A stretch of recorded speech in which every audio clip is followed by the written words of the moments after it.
Arjin, deserve pa ba? Dapat bang tanggalin na bilang beneficiary? Ano sa palagay nyo? Ayan, mainit-init na topic. Hello pag-ibig. Hello mga viewers, mga subscriber, mga listeners, at dyan sa ibang bansa. Ano po?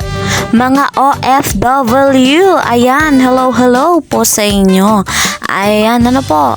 Saan mang sulok ng mundo, ano po, mag-comment kayo kung saan mga lugar nakakaabot na ang video nating ito. Ayan.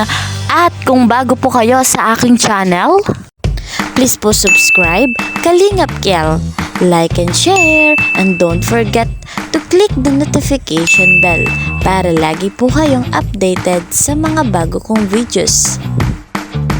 Ayan, bago tayo magpatuloy sa mainit na topic na trending talaga ngayon at pinag-uusapan ng lahat, ay suportahan po muna natin ang ama ng lahat, ang bumuo ng Kalingap. Ayan, si Kalingap Rob at si Val Santos Matubang. Ayan, isubscribe nyo po sa hindi pa nakakapag-subscribe at makikita ninyo kung gaano kabuti ang kanilang puso. Ayan guys, shout out muna tayo.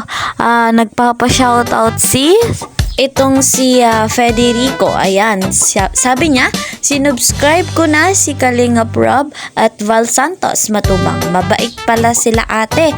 Ganda ng content nyo. Kayo na ang bagong susubaybayan ko. Wow!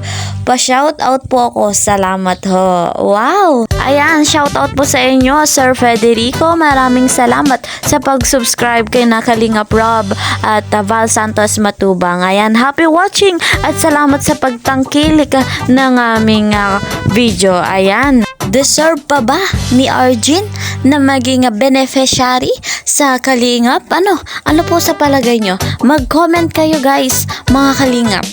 Ayan, sa palagay ninyo, karapat dapat ba? Lalo na at nilabag niya yung rule ng beneficiary ng Kalingap. Ano po? Maganda Maganda tong si Arjin Kaya lang hindi maganda yung ginawa niya. Hindi niya sinunod yung rule na dapat ay sinusunod ng isang beneficiary ng Kalingap. May natatanggap siya Di bali kung wala, di ba? May natatanggap siya, no? Baka iniisip niya kagaya ni Carla, di ba?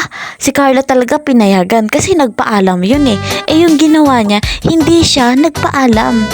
Gumagawa siya ng kanya. Ayaw niya ba ng binibigay ng Kalingap?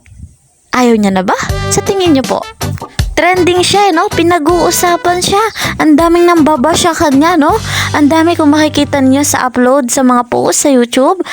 Saka ito pa, nangihingi siya ng pera sa live, Nangihingi siya ng pang-Gcash kasi kailangan niya doon sa pag-aaral niya. Ano to? 'Di ba? So, mali 'yun. Bawal 'yun, may rule din 'yun. Na huwag kang manghihingi kasi may nagbibigay sa iyo dahil beneficiary ka ng Kalingap. Ayan, Arjin, payo ko lang, bilang ate, at sana hindi mo masamain na itong sinasabi ko, sundin mo yung rule, kasi beneficiary ka ng Kalingap. Maganda ang future mo sa Kalingap. Gawin mo yung dapat at karapat dapat at tama. Mas mabuti na susundin mo yung dapat. Ayan, para sa akin na deserve mo pa. Deserve mo pa na maging beneficiary ng Kalingap, Basta, sincere ka lang na humingi ng pasensya kaya Kalingap Edu, kay Papa Ed, sa lahat ng Kalingap na ginawa mo yun, i-admit mo na pagkakamali mo yun, Ayan, Arjin, sorry is enough at ang magbago is better. Ayan, sa tingin ko naman, pag humingi ka ng pasensya, ay tatanggapin ng Kalingap, lalo na ni Papa Eds. Ayan.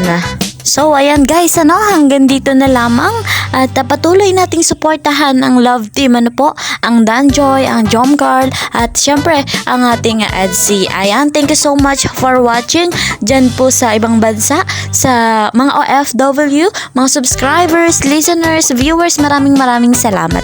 At patuloy nyo po ako subaybayan at panoorin ang aking mga videos. See you sa next videos. Maraming salamat. Bye-bye! Please po subscribe, Kalingap Kiel, like and share, and don't forget to click the notification bell para lagi po kayong updated sa mga bago kong videos.